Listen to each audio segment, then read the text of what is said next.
Market में मिलने वाली समोसे की चटनी बना लीजिए आप घर में।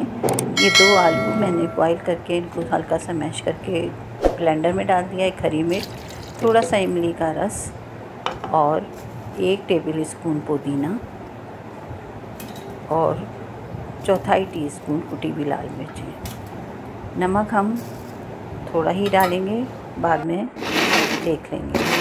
अब इसको आप ब्लेंड कर लीजिए।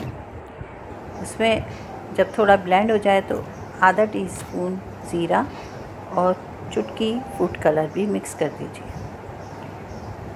बस ये निकाल लीजिए। अब आधा आलू, 1 टेबल स्पून पुदीना और 1 हरी मिर्च, थोड़ा सा हाथ से आलू को मसल के और वो इसमें मिक्स कर दीजिए और नमक को देख लीजिए और जो बचा हुआ रस था वो भी डाल दें और एंजॉय करें इसे समोसे, पेटीज़, पकोड़े के साथ।